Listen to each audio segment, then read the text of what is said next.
Hello, Hovik. Hello to our listeners to Groong's Weekend Review for May 10, 2026. Hello, listeners. Welcome to this week's Weekend Review. We're going to try to talk about some news that happened last week, and we're testing out this format between Asbed and myself for just describing the news that happened, and then, of course, also keeping our list of regularly appearing guests as a conversation format. So let us know what you think about that. We're just testing some things out, so we'll see what works best in the future. So obviously, the big topic from last week was the EPC meeting. There was the EPC, and then there was the EU-Armenia Summit, and then there was the Yerevan Dialogue convention or conference or whatever. All of them, in a sense, were beauty contests as far as I'm concerned. To me, as I watched a number of tidbits and read a whole bunch of articles, and my God, there were hundreds of articles in government-sponsored media. It was basically Europe, Europe, Europe, peace, peace, peace, Pashinyan, Pashinyan, Pashinyan. The whole thing was much more of a European staged convention to nominate Pashinyan as their preferred candidate for Armenia. That's what it came down to. But I also don't think all those Europeans would make it all the way to Armenia or care about Armenia enough to come only to nominate Pashinyan. I mean, we like to think highly of ourselves, but they could just probably allow Aliyev to take over. I think the more important agenda they had was to come to Russia's backyard and talk shit about Russia. And they did that with great skill. Oh, yes. Shit was flown, all around the conference rooms in the, you know. Say more about that. I'm interested in hearing what you think. I mean, Zelensky, and tell us more. Well, I mean, we talked about this with Anna Grigoryan. We talked about this with Hovik Manucharyan and Nare Navasardian, the previous episode from that. And I don't know if we want to rehash everything, but essentially, Yeah. it was a platform where all the European leaders gave speeches criticizing Russia. But more importantly, Zelensky was in Armenia. Zelensky, the longtime ally of Azerbaijan, who provided phosphorus weapons to Aliyev during the 2020 war, who provided a lot of other weapons to Azerbaijan, was in Yerevan, greeted, feted by Pashinyan. And from this EPC summit, he issued threats against Russia. Russian Foreign Ministry, of course, responded in kind to Zelensky, but also to Armenia, saying that Armenia did not do enough to um, voice its own opinion or, to clarify Zelensky's remarks. So Zelensky was there, and also Yulia Tsikhanovskaya, who is by Or who claims. who claims to be the president of Belarus in exile and is recognized. Actually, I think Latvia explicitly recognized her as the legitimate president of Belarus, and other countries, of course, don't recognize the results of the Belarusian elections. And she was given, what's important that it's not that she was just there as an attendee. She was given, according to protocol, diplomatic protocol, the highest reception, the highest level reception. It's reserved for high officials. And also she was given a protection, state protection that is normally accorded to high-ranking officials. So I'm sure that pissed off Lukashenko. Now, if you're emotional, you can say, screw Lukashenko. He hasn't been very friendly to Armenia, and with that, I would understand that argument. But also, Lukashenko is an important member of or Belarus is an important member of the Eurasian Economic Union, CSTO, and if I had to choose between, let's say, being friendly or having diplomatic relations between Armenia and Azerbaijan versus Armenia and Belarus, I would choose the latter. So anyway, Hovik, it I was also want to say one thing. I think all of these states have been deeply realpolitik actors regarding Armenia. They've played, from an Armenian perspective, I would say that they have been deeply cynical actors on the international state, but they are all doing what's best for their countries. Lukashenko was just fine with people like Serge Sargsyan, Robert Kocharyan, etc. But he has not been okay with Pashinyan. So it's a little difficult to say that they like or they hate Armenia. It's just that with certain actors, in this case Pashinyan in Armenia, they just haven't worked Yeah. with them. And also, Because you know, I for mean, Lukashenko explicitly has said this guy is not our guy. He's basically a fifth column in the CSTO and the Eurasian Economic Union. what's important, though, I think, is, of course, we knew this was coming, but Russian authorities increased their criticism of Armenia, of course, right? We know that Zakharova responded right after the EPC, but just a few days ago, I think on May 8th, even Vladimir Putin from Russia He wanted commented a on this divorce issue, from Armenia. a civil divorce. But he before that he said that it'd be nice, it's not his business, but it'd be nice if the people of Armenia held a referendum on this issue of leaving the Russian orbit and joining the European Union, in which case he would accept it, and then they would proceed, and I'm quoting him, down the path of a gentle, civilized, and mutually beneficial separation. But I think the undertone of that was that he does not believe that this is the will of the people of Armenia, and I think he's right about that. Well, I And think I think that meeting of the Eurasian Economic Union is coming up. I don't know the exact date of it, May but 28th, Pashinyan is May 28th. May 28th. Pashinyan is not going because he's going to watch his military inventory report to the people. And he's sending Meher Grigoryan, Deputy Prime Minister, to the Eurasian yeah, Economic Union. And I have a feeling that at that point, these guys are going to be voting what to do with Armenia's participation. The CSTO is already frozen for a couple of years, 3 years now. And with the Eurasian Economic Union, they may decide that Armenia, as one of Putin's aides said, Ushakov, I think, said, Armenia continues sitting on two chairs, and that's not going to continue anymore. So yeah. I have a feeling that The these guys are going to change things. and the most ominous part of Putin's statement was that um, we are going to, and I'm going to just quote him. He said, we're all going through everything that's happening in the Ukrainian direction right now. But how did it all start? With Ukraine's attempts to join EU. And, Russia doesn't have soft power skills, but their statements should be taken with, I think, gravity. And, to me, this seems like essentially Pashinyan going the same route as Zelensky, and I don't know, And that may lead the it's whole country the path of Ukraine. yeah. But the most crazy part about it is I still don't see how. I mean, it's gonna if Russia stops all trade with Armenia, if Putin acts on his threats and says, okay, no trade with Russia, you're out of the EAEU, right? Um, who would that hurt? Armenia. 35.5% of Armenia's trade is with Russia. I'm not even talking about Kazakhstan and any of the other stans, but you are taking more than a third of your entire foreign trade, just flushing it down the toilet. And, for Russia, a trade with Armenia is 0.7%.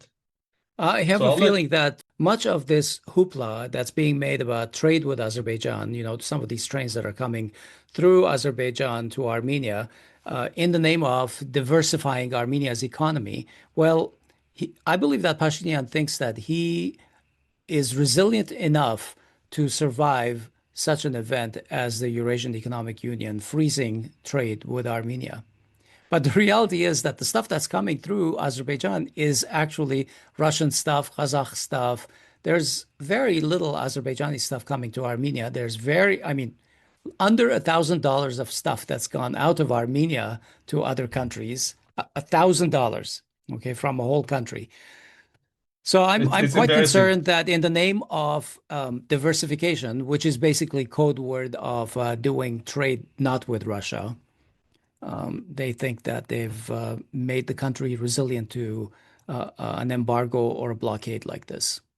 It's clear that that's the will of the Western states, especially now the EU. Let's say the US is currently out of the game, but we do remember the statement by, I think, Daniel Bayer a few years ago that Armenia should be prepared for some cold winters. And I think that is a scenario that the EU is fattening up Armenia for. And we remember how they were talking about, well, if there is no grain, then we're just gonna Now, if there's eat no wheat, rice. you should be eating rice. Yeah, and I mean, to think that you can just change the behavior of the population immediately like that, Well, Vic, it's there are a it's lot of pipe psychotic. dreams that are being sold. I think at the EPC there was some mention of the Black Sea underwater cable that would help Armenia export electricity to Romania and Bulgaria. Armenia is not at all part of this, but this was being bandied about as if Armenia can export electricity. You know, if there is peace, Turkey and Iran can gobble up 10 times as much electricity as Armenia could ever produce. Yeah, There's no need to think about exporting some electricity over a 1,200-kilometer cable all the way to Europe. It's absolutely insane to think about that. yeah, When and your neighbors Armenia could is be, already like exporting to Iran. Like so, over yeah, previous years, I think Armenia is exporting as much as it could it produce. can because of the Right? infrastructure. Yeah. Yeah, And they're supposed to be doing something about that. For years, we've heard that there are more electrical lines that they're being upgraded, more voltage is going to be. Well, where is it? And of course, now that there is complete peace in the South Caucasus, of course, Azerbaijan is blocking us, Iran is under attack, and Turkey is blockading us. That's your peace. yeah, And Georgia is okay with us, let's say. yeah. But Georgia has also exited the orbit of the EU, and they're much more independent as an actor right now. So they have their own national interests rather than Armenia's interests to watch. One of the other more important threats or hints issued by Russians has been that the lifetime of the Armenian nuclear power plant could have been extended until 2036, but since Armenia has engaged European experts to renovate the ANPP, they can only certify it for 5 years. So essentially, they're capping the lifetime of the Armenian nuclear power plant. And we saw references to decommissioning the Armenian nuclear power plant also from some of the I Eurocrats. don't, what do you think about this? I'm alarmed by news like this.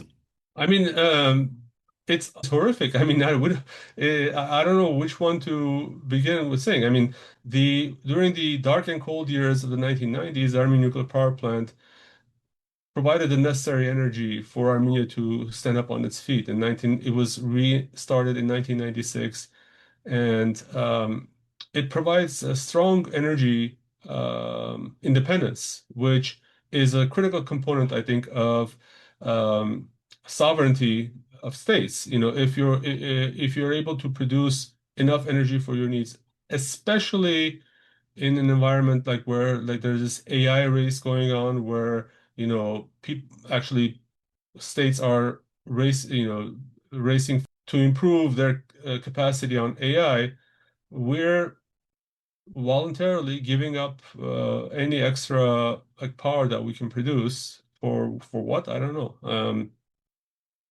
Hovik, let's move forward.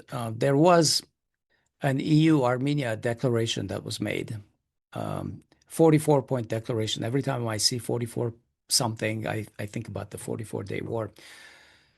Let's talk about a couple of the notable points. Which one did you want to discuss? Look, most of it was boilerplate, but there were some pretty important points in that joint declaration.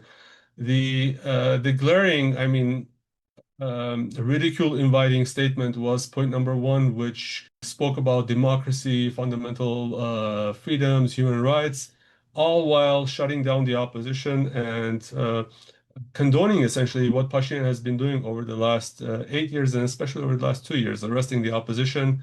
No mention about that. I think that this is the first time that the EU has endorsed TRIPP, Point number Before you 12. move, yeah, before you move to that one, I just want to highlight that when we talked to Anna Grigorian and we asked if the opposition is actually being heard, if all the protesters and the protests and the message was being heard by the EU, and she said, I'm sad to say, I don't think that they heard us, primarily because Pashinyan's security services had removed all of those people, made sure that they were completely out of sight of the conference attendees. Yeah, and I'm sure that if the EU officials wanted to hear Armenians, they would be able to hear them. But Of course. their silence so far has is loud, speaks louder than whatever they could say. Mm. Um, so point number 12 endorses TRIPP, and I think this is the first time that the EU came in on TRIPP, saying that it's going to be an important, uh, corridor for communication. I think for the EU, the middle corridor, which is a larger corridor between Central Asia through the Caucasus, is important. So as a way to avoid Russian communication routes. You know, the 300 million euros that we talk about, it had a number of components to it. One of the components that they had mentioned was some kind of a Syunik regional development. They were going to allocate a bunch of money so that infrastructure services could be ramped up over there.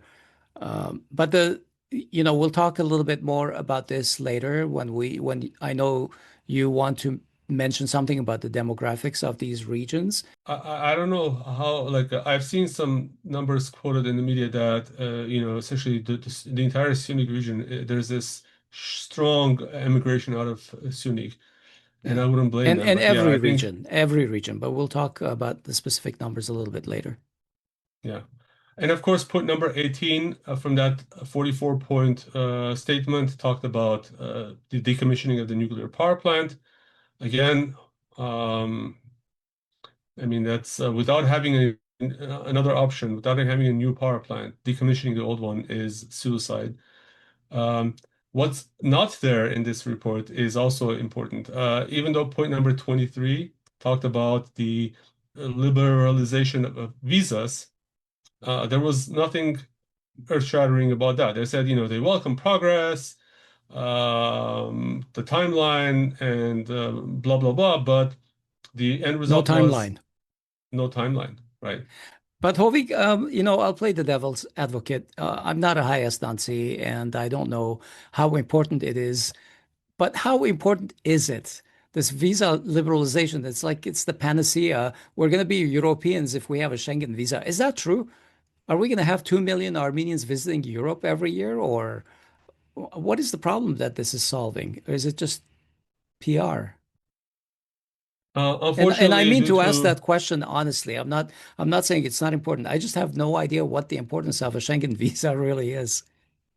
I mean, it's not that important. I think it would be important for those who are in dire poverty in Armenia, who will use that visa to escape to Europe and seek asylum or something. That's what I imagine. I think that's what most people see.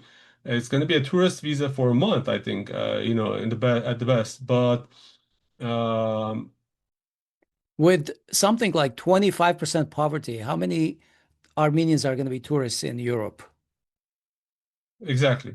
Okay, Uh, there's a certain number. Of course, not everybody's poor, so there's going to be a certain number of tourists. There's going to be a certain number of people who are visiting for conferences and things like that. But it's not like I said, it's not like 2 million Armenians are going to visit Europe every year. And so I am concerned that there is a certain effort on the part of the government to deflate the issue of all these Armenians who are having problems emigrating. Yeah, it's all smoke and mirror. Yes, and it plays to that crowd who every year they file the American U.S. Immigrant Lottery, whatever it's called. Their only hope is to leave the country, and it fuels that crowd, that rhetoric.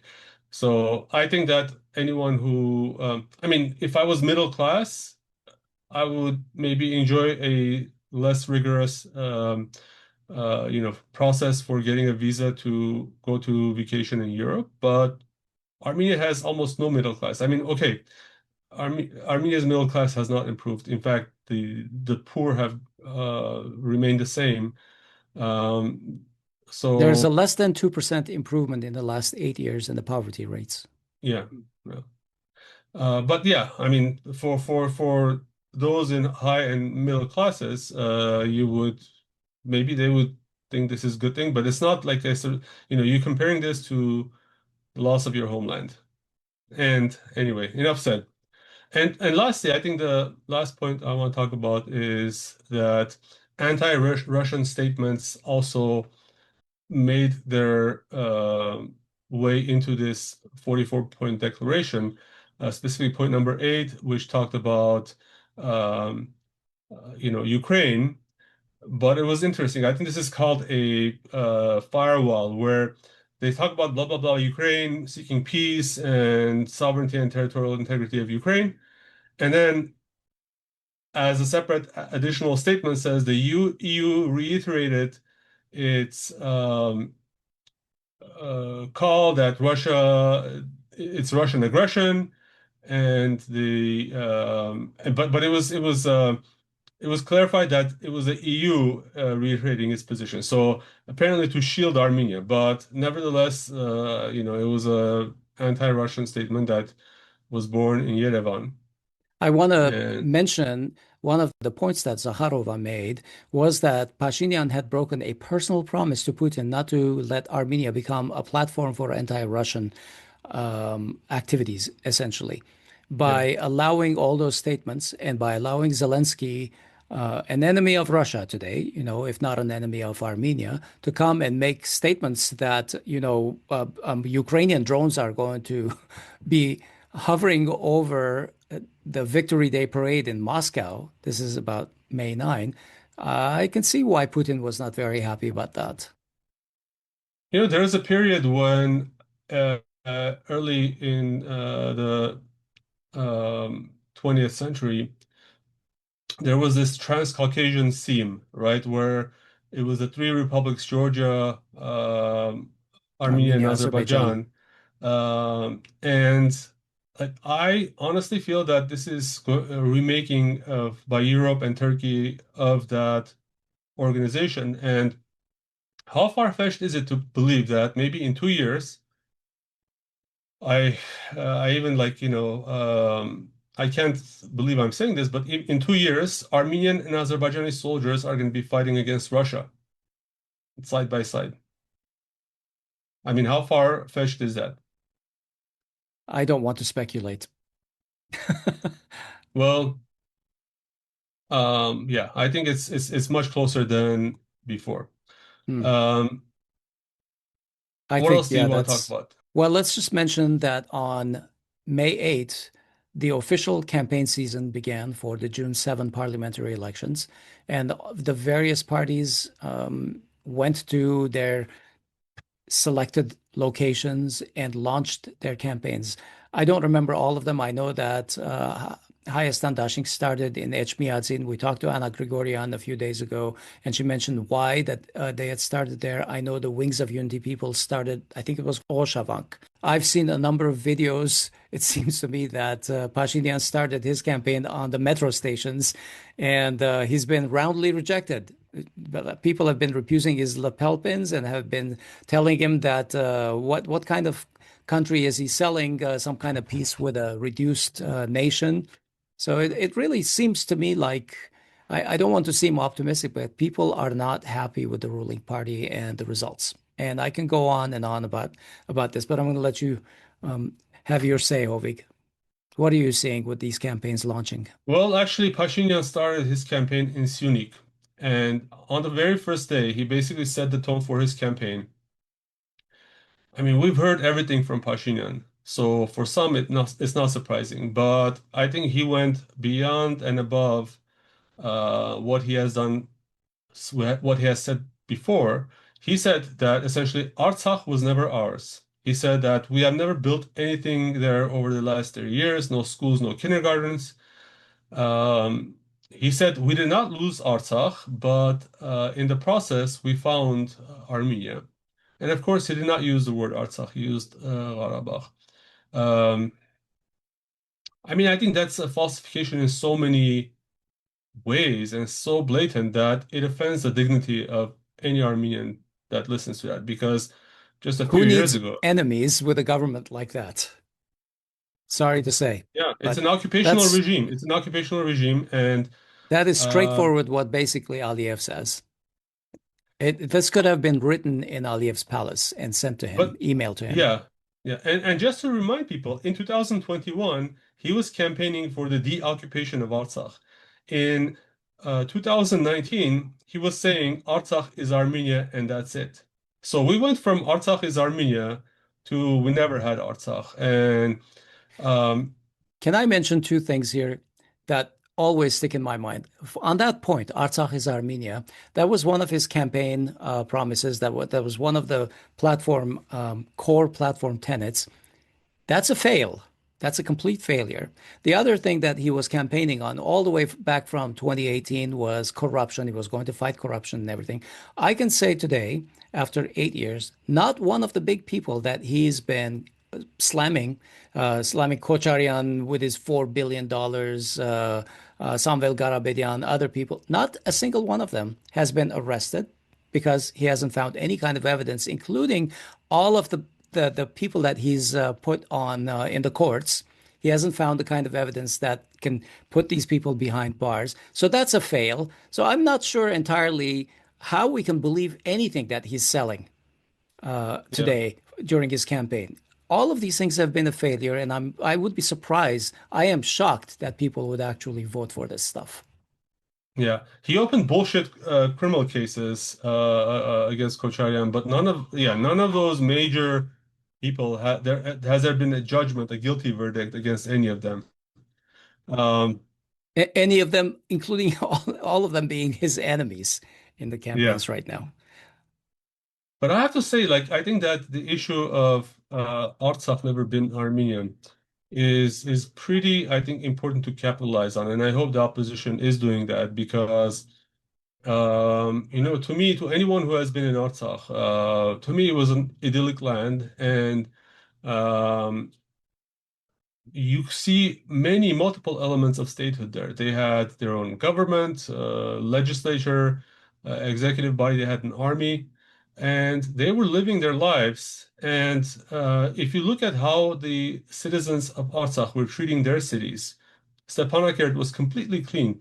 I think they had more respect for their land and more respect for their civic duty as a citizen, not to litter the streets, not to destroy things, than many Armenians in Armenia.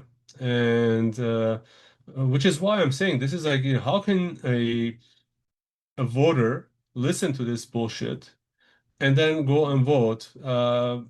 But I think that the base of Pashinyan is all those voters who would not care about this stuff, because in order to care about national ideas, higher ideals, you need to have food on your table. So he is counting on those poor people and elderly people who can be easily swayed by misinformation, disinformation against the formers, and they are like the reason why you weren't doing good. And if you just vote for me one more time, then your lives will be better. And also on our top status, right? We should talk about the that I I wanna ask you. I'm not sure exactly where you want to go, Hovik, but I was going to ask you to talk a little bit about one of Pashinyan's aides who had gone to various parts of Artsakh and continued the campaign right there, since he was right on Pashinyan's message.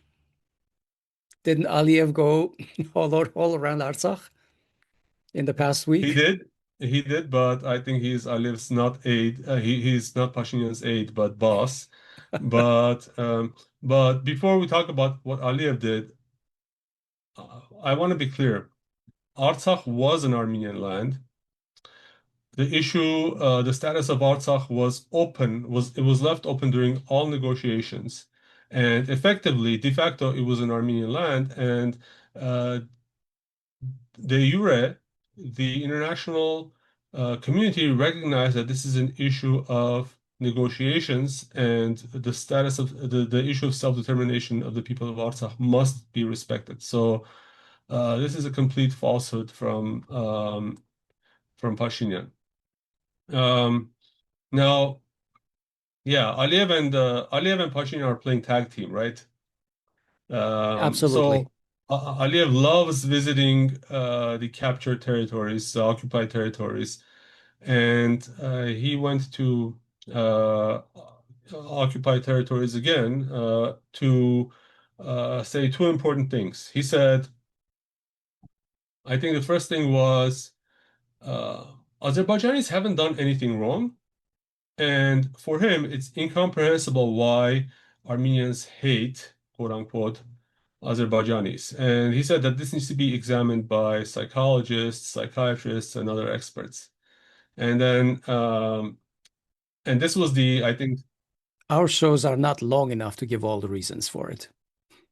and I think that in reality, it's not hate, but it's a reaction to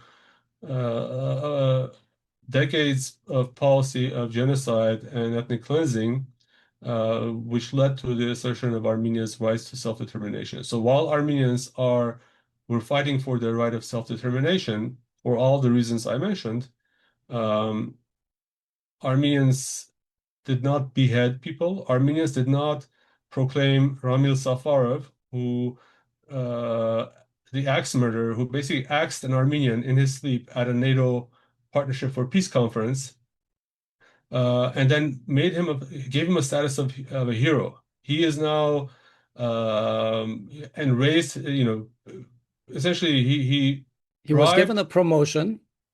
He was he was given, he bribed Viktor Orban to extradite him to Azerbaijan, promising that he will be treated, he will serve his jail time in Azerbaijan. At least that's what Viktor Orban says. We right. didn't know that. And then once Maybe we should he get Orban came on to this show and Azerbaijan, ask him. Orban, I think, is going to be a distant memory. But the more ominous part of Aliyev's statement was that as long as there are forces um, that continue to hate Azerbaijanis in Armenia, the political forces, then we need to be vigilant. And if they come to power, he said Armenian people will face major problems. So that's the affirmation of the if That's the Pashinyan tag doesn't get, teaming with Pashinyan. yeah, yeah. So yeah, what are your thoughts on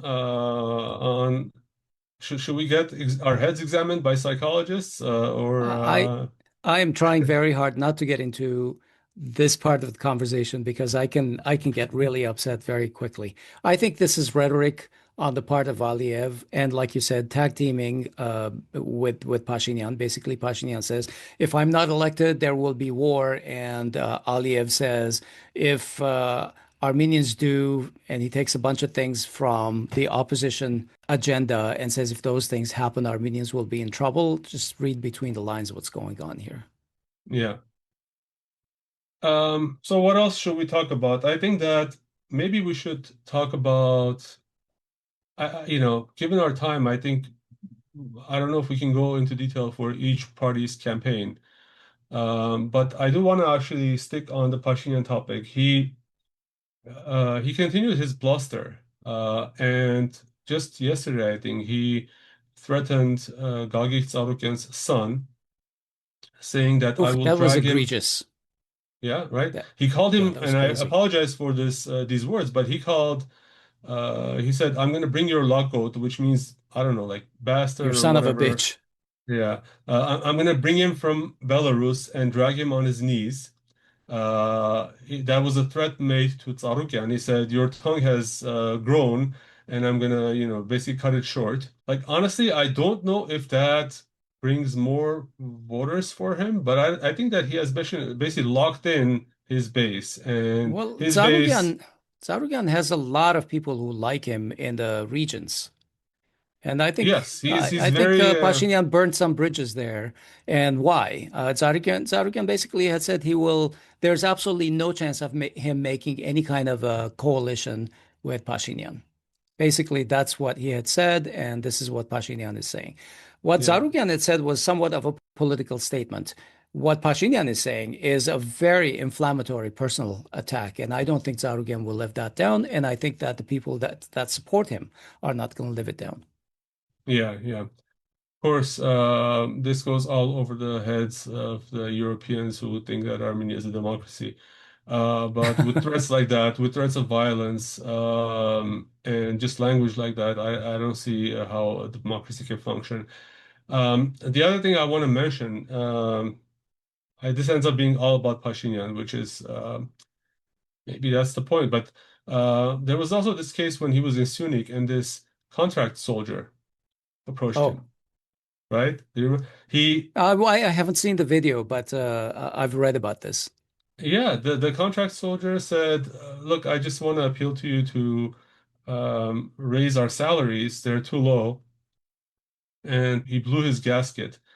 He reprimanded the soldier for not saluting him and for the way he was dressed. I mean, I think both of them were civilians. As civilians. Pashinyan had taken a vacation from his job in order to campaign in Sunik, and the soldier was not in his military uniform, which you're not supposed to salute someone in when you're not in a military uniform. But like on the spot, in front of cameras, publicly, he ordered Suren Papikan to fire the guy. And just like that, the next day he was fired. And what message does it send to the armed forces? What message does it send to people who, um, he's pretending to be this, charismatic person, but then he has these episodes. Well, he's had a lot of episodes, and we've seen a lot of videos. Yeah. Maybe one or two of them we can even put in the show notes. But Hovik, let's with our remaining time, let's talk about two issues. Let's talk a little bit about the Swiss Peace Initiative because I think that is kind of a significant thing, and also. The rest of the season, all the way to June 7th, is going to have a whole bunch of polls. There will be polls coming out either every week or at least one poll a week until June 7th. Um, Let's talk about the Swiss Peace Initiative because this is an important initiative by the West. Switzerland, the parliament, has basically taken this forward to convene. I'm not entirely sure what the platform would be. Something to look into the rights of Artsakh Armenians, possibly their return, and a number of Armenian opposition parties have lined up with this, are supporting this. For example, A Country to Live, Abrelu Yergir, Wings of Unity. As far as I know, to today, only Strong Armenia has not yet signed, but we're kind of hopeful that they will eventually sign. But I also think that the ruling party is not going to sign anything like it. Yeah, yeah. Your Uh, thoughts? And also the Republican Party, but they're not campaigning in the elections. But also Yeah. the Republican Party actually has made a separate announcement months back welcoming the Swiss Peace Initiative. Now, critics say that it's really why is this even important? Why send a false hope? Because we know that Aliyev is not going to create any condition for Armenians to return, right? Even if he uh, verbally agrees, well, let's negotiate, let's talk. Uh, you know, are Armenians going to be serving in Azerbaijan? He's going to demand that Armenians serve in the Azerbaijani army. He's going to demand that they become Azerbaijani citizens. So, in terms of security guarantees, uh, at least practically, there is no avenue that I see that while the Sultan of Baku is in power, while the dictator of Baku is in power, there will be anything like that. But I think it's important to state your position. Um, and all the parties who are against the loss of Artsakh should be signatories of the statement. The other part is that, okay, this is a Western thing. Um, so, the West, the EU has had a direct role in handing Artsakh on a silver platter to Aliyev, with Pashinyan, of course, with Pashinyan's active participation. So some anti-Europeans say, why should we support a European statement? But I think precisely because of that, because, right? I mean, Strong Armenia has made a brand of like not being very pro-Russian, not endorsing TRIPP, for instance. So this would be in line um, with those moves. Well, And I'm just I think this I'm is an just important not yeah. initiative because it provides a possible avenue to an international platform to deal with the Artsakh issue. That issue is not closed. However, Pashinyan and Aliyev did co-sign the dissolution of the OSCE-MG. So currently, there's no platform that deals with it. And if there's an avenue here that brings that thing back on the international arena, the Artsakh cause back onto international arena, we should take it. Yeah. Because there are 150,000 Artsakh Armenians who are displaced, who are homeless, and they will, even if 150,000 of them are not going to come back because they don't trust their future in a fascist country like Azerbaijan. I also believe that, being an optimist, I also believe that Aliyev is not going to be there forever. And eventually, Azerbaijan will not continue on a complete fascistic path. Eventually, there will be some form of democracy there. And that will be a little more conducive to all of its citizens, whether they are Azeris or they are Armenians or Lezgins or Talish. Azerbaijan is Yeah. multi-ethnic, even though they are small ethnicities. So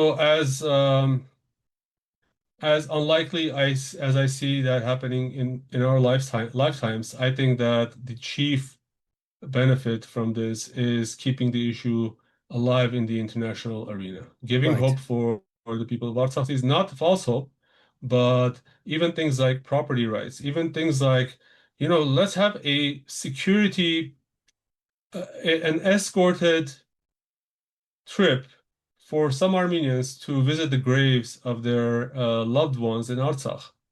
Let's provide a mechanism for uh, exhuming, unfortunately, I don't know what else to say, for exhuming the bodies and reburying them in Armenia so people can, visit the graves of their loved ones. There are a lot of Plus, issues to discuss. yeah. Plus, Pashinyan has said that Armenia has closed the case of Artsakh. Okay, he said that Armenia is not going to do anything for Artsakh Armenians, but the international community can. Well, here they are. They are doing something. And so all of the opposition, well, most of the opposition presently is already signed up. Maybe all of them can sign up. That'll probably corner the ruling party in a place where it suddenly becomes the only Armenian political spectrum that is not supportive of the rights of Armenians. So I see this as a win-win for Armenian opposition parties to sign up to. Hovik, Yeah, let's go to the EVN poll and tell us a little bit about what the outcome seems to be from that poll. yeah. So it's published by EVN Report, but the poll is called Armenian Election Study, ARM-ES. It's run by Nerses Kopalyan and another faculty, I believe, in the University of Las Vegas. And their report is essentially a complete, they're predicting a complete victory for Pashinyan. Now, if you look at the percentages, it may not be that clear, right? When they asked voters, who would you vote for in the parliamentary elections if they were held tomorrow? 32.5% said civil contract. Now that's in alignment with other polls who also give that much. Maybe like some said 20 something, but it's in the ballpark. The problem comes when you look at the votes of the opposition, and they give Strong Armenia 10% and Armenia Alliance 4%. So Armenia Alliance would not even clear the threshold. Well, Hovik, let's also go to the other three numbers, which were huge. The Yeah, refuse to answer was 25.4%, huge percentage. And then the I don't know who I would vote for percentage was 14%. And then they have also put a whole bunch of a category they call other parties at 7.1%. yeah. So I don't know who these other parties are. They're probably the Aram Zavini Sargsyan type people that are all Pashinyan managed or something. So if you were to add 7% to their 32%, they have almost 40% of the vote on their side. But then there is like a 40% of the vote that is undecided, 25 plus 14, which is kind of an undecided and And that's nebulous area. yeah, and that's a stark difference from other polls that we've looked at. That may be an indicator of why this poll is so skewed because they are talking to people in one way or another. They end up talking to people who are more likely to support Pashinyan. I don't know whether it's they introduce themselves in a certain way that indicates that this is a pro-Pashinyan outlet or this is a pro-US outlet. The biggest problem I see with this and other polls in Armenia, to be fair, is that they don't publish their non-response rate. This is when a pollster calls and says, I'm doing a poll, would you be willing to answer some questions for me? And the respondent says yes or no. So no one publishes this, and this is an important metric to Yeah, track why is that important? because it would allow like it's a black matter, right? You know, there are voters there that you're not talking to um, for whatever reason, and it's more difficult to estimate the actual results, especially if the non-response changes from poll to poll. That indicates societal tendencies, maybe fear to talk to a pollster. So, especially if you're the same polling agency, if you're doing one after another, publicizing your non-response rate would provide more confidence and would allow additional data points on why did the non-response rate grow from 10% to 20% or to 80%. So we don't have any information on that. But then we come to this refuse to answer, right?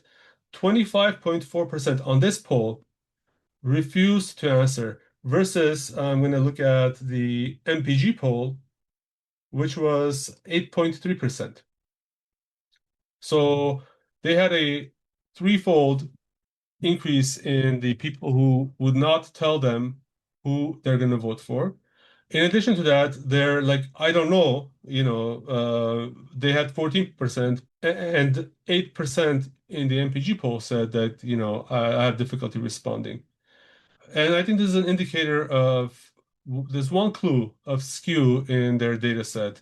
About 40% of those who agreed to talk to them on the phone weren't comfortable providing an answer on who they're going to vote for, which is much different than other polls. And at the same time, when they gauge the intent to participate, people are saying, yeah, 90% of the people are saying, according to them, I think that number is a little bit higher, which also is an indicator of skew or bias. 90% of people who talked to EVN report in the last poll said that they would participate in the elections. So you call, they say, hello, do you want to answer our questions? Yes. And out of those who said yes, 90% said they would participate in the elections or close to 90. But when it came down to the question of who are you going to vote for, 40% said either I refuse to answer or I don't know. And you can draw your own conclusions on why that would be when other polls say that that number should be closer to like 15% or 16%. Is that a sign that people maybe are uncomfortable disclosing their preferences to Well, EVN report is a deeply pro-Pashinyan outlet. yeah. So we should make sure that our listeners know Yeah. about that. Yeah. And in general, we will put the slides that we're talking about in the show notes, maybe even in the video, so yeah. that you can see what we're talking about. Yeah, besides being pro-Pashinyan, I just want to address that because you can have your own opinions, right? But when you have the number one pro-Pashinyan guy running the polls, it doesn't instill confidence in the outcome. Let's even assume that they're doing their best to be, robotic and not try to influence the respondent. There is clear bias. You can influence that response by not by falsifying numbers, but influencing the sample of people who respond to your questions. And that can come from many different things, including your tone, your accent, the institution you're affiliated with, and so on and so forth. Well, okay, Hovik. Anything to add?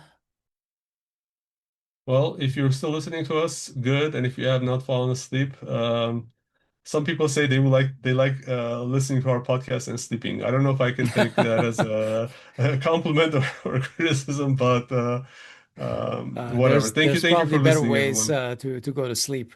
So that was our weekend review for May 10. Today is May 12, 2026. We'll talk to you next week. Take care. I'm Asbed Bedrossian. I'm Hovik Manucharyan. Bye-bye.